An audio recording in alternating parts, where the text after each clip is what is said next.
Well, Sabbath greetings to everyone. I hope you had a great week and a productive week. We had a great week here in Sussex. As I look out, there's still some rain on the windows, and we did have quite a storm here not too long ago. I'm still recording this.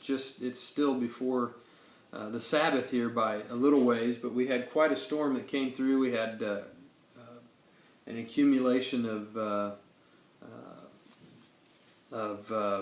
hail. It wasn't huge, but it wasn't really small either, and so that made it interesting. The kids were quite enamored by the hail coming down, and thankfully they walked to the park, and my wife checked the weather and didn't see anything, and so they walked to the park, and I was busy here, and I looked out and it was just coming down like crazy, so I thought I better take the van and try to find them. By the time I found them, they just looked pitiful. They were soaking wet, so I picked them up, and Tommy, the first thing he did when he got in the van was, of course, a dog will shake, and so he just got the van all wet, but he didn't like the hail coming down as much as the kids did, but they weathered the storm and did fine once they got all the wet clothes off, but they looked pretty pitiful by the time I got to them. But speaking of Tommy earlier, I was just thinking about the whole concept of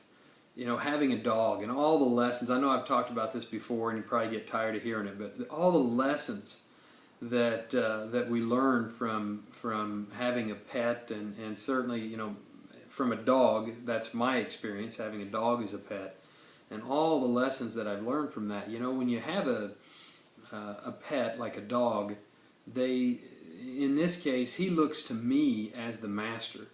I am his master, and so he tries to please me, and he wants to make sure that in that sense he is serving my interests. He's still an animal. He's not perfect, but he's very cautious. He's very careful because he wants to please me. He doesn't want me to be displeased. And I just thought about that concept, the concept of being a servant and serving a master, because it fits so well with our calling and what we're here to do, especially when you look at just the simple definition of a servant. The dictionary definition of a servant, a couple of those: to serve, it's a verb, it's action; to be a servant to be of assistance to, and this is the one I like the most, or promote the interests of. So a servant promotes the interests of the master. And we as God's people, in this very special and important calling that we've been given, the position that we're in as those called of God, we are called in Scripture many times bond servants of Jesus Christ, bond servants of God. And so that really has a tremendous amount of meaning when we think about that we are servants of Jesus Christ. We serve Him. And there are other important lessons we learn. We could do a whole series on it, a whole sermon series on what it means to be servants or bond servants of Jesus Christ, our Master. But that's what we're called. We are bond servants. We're here to promote the interests of the Master. That's why He's called us. And I can't help but think about how that relates to the work that we've been given to do, and all the clever ideas that people come up with to skirt around the issue of actually doing a powerful work and making that our focus, making that our driving force. Why else are we here? To be called bond servants of Jesus Christ, to promote the interests of the Master. And so there's some important implications of that concept. When you look at Matthew 6:24, it says, "No one can serve two masters, for either he will hate the one and love the other, or else he will be loyal to the one and despise the other." It's simply, there's no room to serve two masters. That's the dynamic. When we're called bond servants of Jesus Christ, we can only serve Him. Either that or we're either serving Him or we're serving our own interests. We're serving the evil one. We're serving this world and the interests of the world. Or we're serving the interests of Jesus Christ. And that's very, very important as we understand that we are servants of God. Another interesting, these are just a couple very quickly, Matthew 10, 23 and 24. Matthew 10 verses 23 and 24, a disciple is not above his teacher, nor a servant above his master. How would that work if the servant was all of a sudden elevating himself above the master? What does that mean? That means that you are doing what we just talked about. You're putting your own interests ahead of the interests of the master. That doesn't please the master.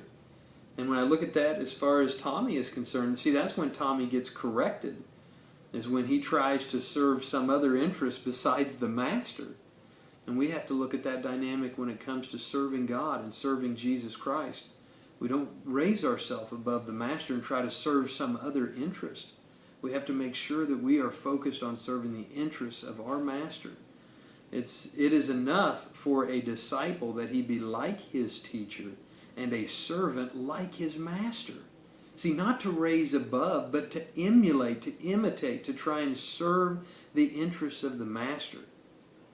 It is enough that a disciple be like his teacher. Yes, a mentor. Jesus Christ is our ultimate mentor. We're trying to follow in his footsteps. We're trying to learn from him. And it says that he came to serve, not to be served. But he came as a servant. He was serving his Father in heaven. He said, not my will, but your will be done. Even there in the garden, those 3 times when he was asking, if this cup could pass, let it pass. But if not, let your will be done, not mine. See, he knew what he was when he was on this earth. A bondservant of his Father, here to serve his interests, to carry out the role that he had given him. And brethren, we have an important role as bondservants of Jesus Christ to carry on the commission that he gave us as his church, as his people. There are no excuses for not carrying out that tremendous work. Matthew 24, verses 45 and 46. Who then is a faithful and wise servant whom his master made ruler over his household to give them food in due season? Blessed is that servant whom his master, when he comes, will find so doing. Doing, actions, serving. It's not standing by. It's actually serving, taking action, following through on the great commission that we've been given to do as the church, and not making excuses, reasons not to do it, but following through to get it done. All of us individually doing everything we can to support that work, to pray for that work, to get behind that work, to be involved in that work to whatever degree we can. Because that's why we've been called. We're a bond servant of Jesus Christ. And so this aspect, Matthew 24, was in context to Christ's second coming. Blessed is that servant who he's going to find so doing.